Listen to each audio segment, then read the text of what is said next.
Praise the Lord. ஒரே ஒரு வசனத்தை கூட காண்பித்து கொடுக்கிறேன். லூக்கா 22வது அதிகாரம் 19வது வசனம்.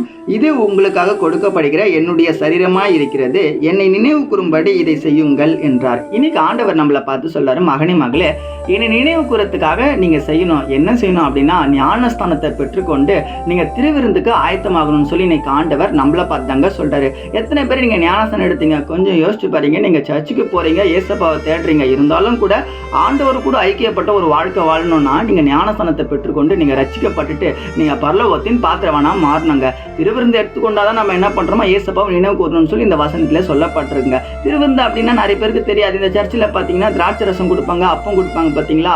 அதை நம்ம எடுத்துக்கும் போது நம்ம ஏசப்பாவை நினைவு கூறுறோமா, அதாவது அவருடைய சரீரத்தை நம்ம பருகுறோம். நம்ம பாவங்களை ஏசப்பா என்ன பண்றாரு? கழுவுறாராமா. நம்ம பாவங்களை கழுவி நம்ம ரட்சிப்பான ஒரு வாழ்க்கை, பரிசுத்தமான ஒரு வாழ்க்கையை பெற்றுக்கொண்டு வாழணும்னா நம்ம ஞானஸ்தானத்தை பெற்றுக்கொள்ளணும். மறந்துடாதீங்க, ஏசப்பா ஞானஸ்தானத்தை பெற்றுக்கொண்டதான் பரலோகத்துக்கு போக முடியும்னு சொல்றாருங்க. ஏன்னா ஞானஸ்தானம் தான் பரலோகத்துக்கு பார்த்தோன்னா ஒரு லைசன்ஸ். அதை பெற்றுக்கொண்டதான் நம்ம போகணும். அதுக்கு நீங்க மறக்காம ஞானஸ்தானம் எடுக்கணுன்றதுக்காக நீங்க ஒப்பு கொடுங்க. இந்த 2025 நீங்க செய்வீங்கன்னு நான் விசுவாசிக்கிறேங்க. கர்த்தர் தாமே உங்களை ஆசீர்வதிப்பார். God bless you.